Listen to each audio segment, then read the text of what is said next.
Hello दोस्तों, स्वागत है आप सभी लोग का आपके अपने चैनल बी आर स्टडी में। तो आज मैं आप सभी को जीके जीएस का कुछ ऑब्जेक्टिव क्वेश्चन कराने जा रहा हूँ जो कि आपके एग्ज़ाम में पूछे जाएंगे। तो यदि आप लोग हमारे चैनल को सब्सक्राइब नहीं किए तो प्लीज़ चैनल को सब्सक्राइब कर लें और अपने दोस्तों को भी शेयर कर दें। चलिए आज का पहला प्रश्न देखते हैं। पहला प्रश्न है, प्रोटीन का संश्लेषण होता है तो कहाँ होता है? यदि आप लोग को आंसर पता है तो कॉमेंट में बताएं। ऑप्शन ए है गोल्गी काय में, ऑप्शन बी है राइबोसोम में पर, ऑप्शन सी है माइटोकॉन्ड्रिया में और ऑप्शन डी है सेंट्रोसोम में। यदि आप लोग को सेंट्रोसोम यदि आप लोग को आंसर पता है तो कमेंट में बताएं। तो चलिए इसका करेक्ट आंसर हो जाएगा आपको ऑप्शन नंबर बी। क्या हो जाएगा? राइबोसोम पर। तो चलिए अगला प्रश्न देखते हैं।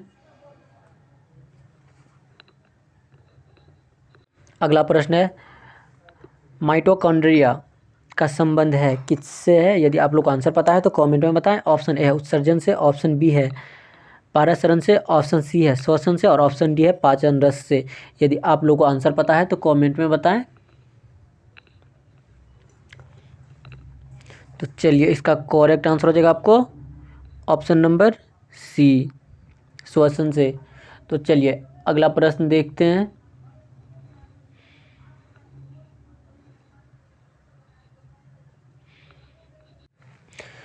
अगला प्रश्न है, कोशिका के अंदर ऊर्जा का निर्माण किसके द्वारा होता है? यदि आप लोग को आंसर पता है तो कमेंट में बताएं। ऑप्शन ए है केंद्रक के द्वारा, ऑप्शन बी है केंद्रिका के द्वारा, ऑप्शन सी है हरित लवक के द्वारा और ऑप्शन डी है माइटोकॉन्ड्रिया के द्वारा। यदि आप लोग को आंसर पता है तो कमेंट में बताएं।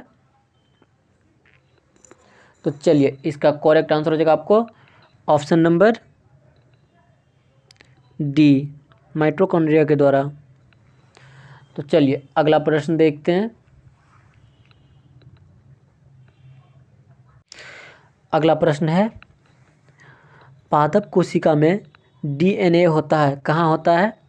यदि आप लोग को आंसर पता है तो कमेंट में बताएं। ऑप्शन ए हरित लवक में, ऑप्शन बी है माइटोकॉन्ड्रिया में, ऑप्शन सी है केंद्रक में और ऑप्शन डी है सभी में। यदि आप लोग को आंसर पता है तो कमेंट में बताएं।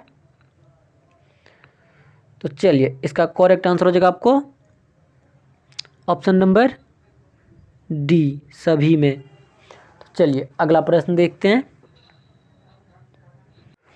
अगला प्रश्न है, मानव शरीर के कौन से अंग में लसिका कोशिका बनती है?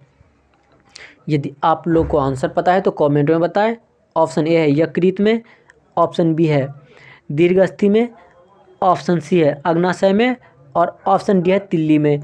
यदि आप लोग को आंसर पता है तो कमेंट में बताएं। तो चलिए इसका करेक्ट आंसर हो जाएगा आपको ऑप्शन नंबर बी, दीर्घस्थि में। तो चलिए अगला प्रश्न देखते हैं। अगला प्रश्न है, कोशिका सिद्धांत का प्रतिपादन किसने किया? ऑप्शन ए है डार्विन और वायलेस ने, ऑप्शन बी है मेंडल और मॉर्गन ने ऑप्शन सी है स्लाइडेन और स्वान ने और ऑप्शन डी है टेक्सले ने। यदि आप लोग को आंसर पता है तो कमेंट में बताएं। तो चलिए इसका करेक्ट आंसर हो जाएगा आपको ऑप्शन नंबर सी, स्लाइडेन और स्वान ने। अगला प्रश्न है, अर्धसूत्री विभाजन पाया जाता है, कहाँ पाया जाता है? यदि आप लोग को आंसर पता है तो कमेंट में बताएं। ऑप्शन ए है पत्ती में, ऑप्शन बी है तने में, ऑप्शन सी है मूलाग्र में और ऑप्शन डी है तरुण पुष्प कलिकाओं में। यदि आप लोग को आंसर पता है तो कमेंट में बताएं। तो चलिए इसका करेक्ट आंसर हो जाएगा आपको ऑप्शन नंबर डी, तरुण पुष्प कलिकाओं में।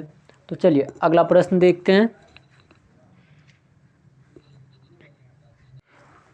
अगला प्रश्न है, एपीटी का निर्माण होता है, कहाँ होता है? यदि आप लोग को आंसर पता है तो कमेंट में बताएं।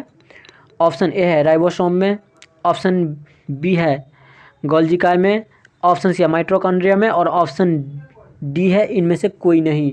यदि आप लोग को आंसर पता है तो कमेंट में बताएं।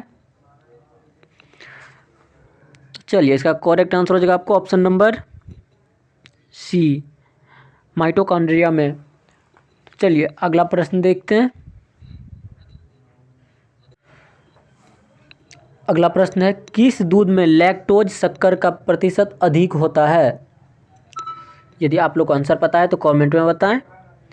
ऑप्शन ए है गाय का दूध, ऑप्शन बी है बकरी का दूध, ऑप्शन सी है स्त्री का दूध और ऑप्शन डी है सभी में। यदि आप लोग को आंसर पता है तो कमेंट में बताएं। चलिए इसका करेक्ट आंसर हो जाएगा आपको ऑप्शन नंबर डी, सभी में। तो चलिए अगला प्रश्न देखते हैं।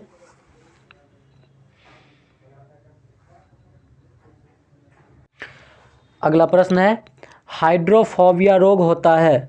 ऑप्शन ए है जीवाणु द्वारा, ऑप्शन बी है कवक द्वारा, ऑप्शन सी है विषाणु द्वारा और ऑप्शन डी है प्रोटोजोआ द्वारा। यदि आप लोग को आंसर पता है तो कमेंट में बताएं।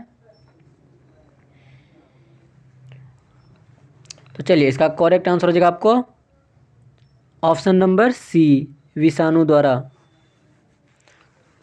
चलिए अगला प्रश्न देखते हैं। अगला प्रश्न है, सबसे ज़्यादा दिन तक जीवित रहने वाला पक्षी कौन सा? यदि आप लोग को आंसर पता है तो कमेंट में बताएं। ऑप्शन ए है बतख, ऑप्शन बी है डोडो, ऑप्शन सी है ऑस्ट्रिच, ऑप्शन डी है मोर। यदि आप लोग को आंसर पता है तो कमेंट में बताएं। तो चलिए इसका करेक्ट आंसर हो जाएगा आपको ऑप्शन नंबर सी, ऑस्ट्रिच। अगला प्रश्न है, चमगादड़ किस वर्ग का प्राणी है?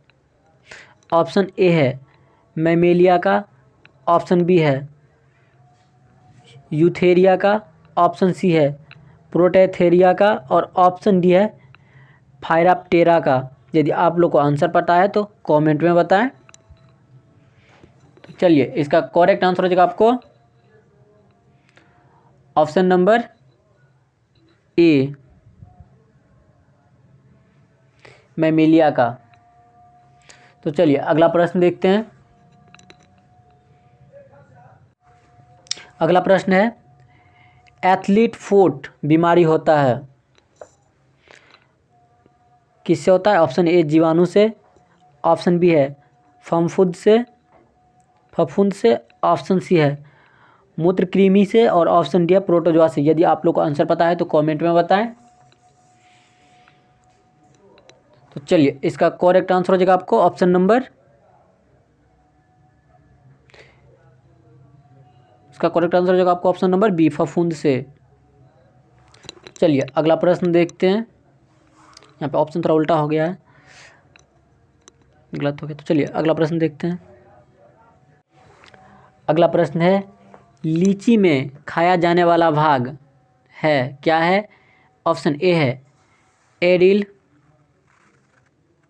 ऑप्शन बी है एंडोकार्प, ऑप्शन सी है एपिकार्प और ऑप्शन डी है मीजोकार्प। यदि आप लोग को आंसर पता है तो कमेंट में बताएं। तो चलिए इसका करेक्ट आंसर हो जाएगा आपको ऑप्शन नंबर ए,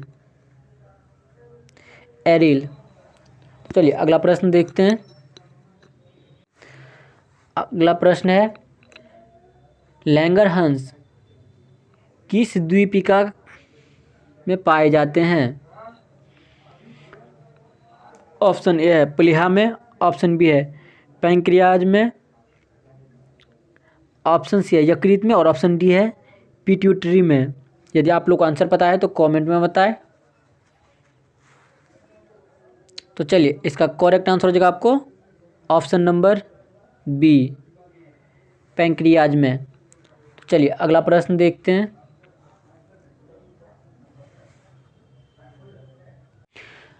अगला प्रश्न है, रुधिर परिसंचरण तंत्र का खोज करने वाला प्रथम वैज्ञानिक है कौन है? यदि आप लोग को आंसर पता है तो कमेंट में बताएं। ऑप्शन ए है विलियम हार्वे, ऑप्शन बी है रॉबर्ट हुक, ऑप्शन सी है ब्राउन और ऑप्शन डी है एंड्रियास बिसेलियस। यदि आप लोग को आंसर पता है तो कमेंट में बताएं।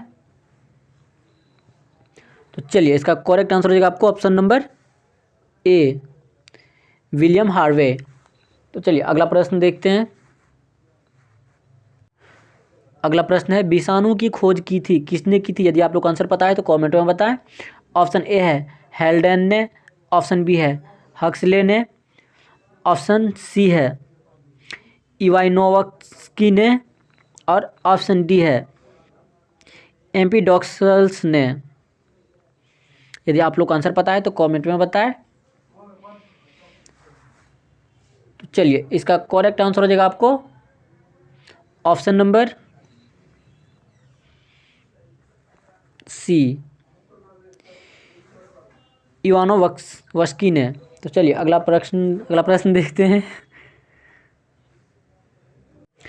अगला प्रश्न है कुत्ते के काटने पर वायरस के द्वारा जो रोग उत्पन्न होता है वह क्या कहलाता है?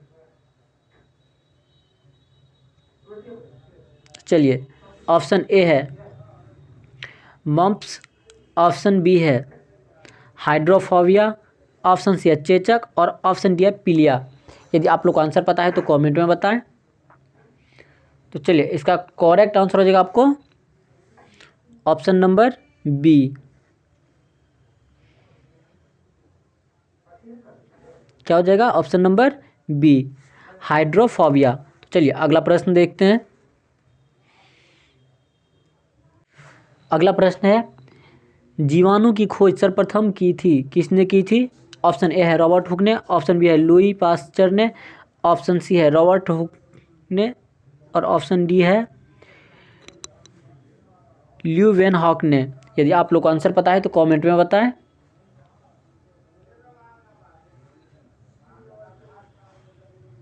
तो चलिए इसका करेक्ट आंसर हो जाएगा आपको ऑप्शन नंबर डी। क्या हो जाएगा? ऑप्शन नंबर डी ल्यूवेनहॉक ने। तो चलिए अगला प्रश्न देखते हैं।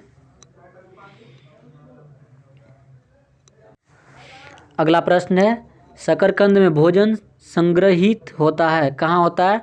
ऑप्शन ए है स्तंभ में, ऑप्शन बी है जड़ों में, ऑप्शन सी है पत्तियों में, और ऑप्शन डी है स्तंभ कंद में। यदि आप लोग को आंसर पता है तो कमेंट में बताएं कहाँ पे पाया जाता है। तो चलिए इसका करेक्ट आंसर हो जाएगा आपको ऑप्शन नंबर बी जड़ों में। तो चलिए अगला प्रश्न देखते हैं। अगला प्रश्न है हल्दी के पौधे का खाने योग्य हिस्सा कौन सा है?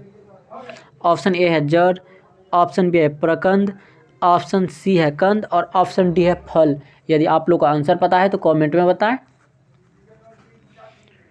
तो चलिए इसका करेक्ट आंसर हो जाएगा आपको ऑप्शन नंबर बी प्रकंद।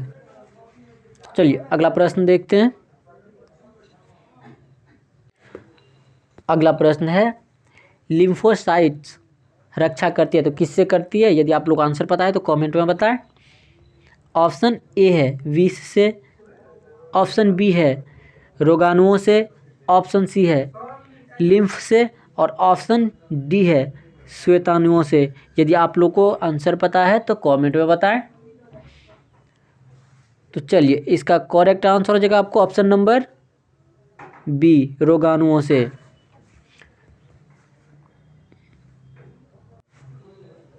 अगला प्रश्न है आपातकालीन ग्रंथि है तो कौन सी है? ऑप्शन ए है एड्रिनल, ऑप्शन बी है अग्नाशय, ऑप्शन सी है थाइमस, और ऑप्शन डी है थायराइड। यदि आप लोग को ऑप्शन आंसर पता है तो कमेंट में बताएं। तो चलिए इसका करेक्ट आंसर हो जाएगा आपको ऑप्शन नंबर ए एड्रिनल। चलिए अगला प्रश्न देखते हैं। अगला प्रश्न है पेलाग्रा रोग किस पोषक पदार्थ की लगातार कमी से होता है? ऑप्शन ए है नियासिन, ऑप्शन बी है थाइमिन, ऑप्शन सी है एस्कॉर्बिक अम्ल, और ऑप्शन डी है साइनोकोबिलामिक। यदि आप लोग को आंसर पता है तो कमेंट में बताएं किसके कमी से होता है। तो चलिए इसका करेक्ट आंसर हो जाएगा आपको ऑप्शन नंबर ए नियासिन की कमी से। चलिए अगला प्रश्न देखते हैं। अगला प्रश्न है मानव शरीर में मास्टर ग्रंथि कहलाती है, तो कौन सी ग्रंथि मास्टर ग्रंथि कहलाती है? ऑप्शन ए है पिट्यूटरी, ऑप्शन बी है थायराइड, ऑप्शन सी है थाइमस और ऑप्शन डी है पैराथायराइड। तो यदि आप लोग का आंसर पता है तो कमेंट में बताएं। तो चलिए इसका करेक्ट आंसर हो जाएगा आपको ऑप्शन नंबर ए, पिट्यूटरी ग्रंथि को मास्टर ग्रंथि कहा जाता है। चलिए आज का प्रश्न यहीं तक रहेगा, आगे की प्रैक्टिकल की क्लास में कराई जाएगी। चलिए आप सबको गुड नाइट, शुभ रात्रि।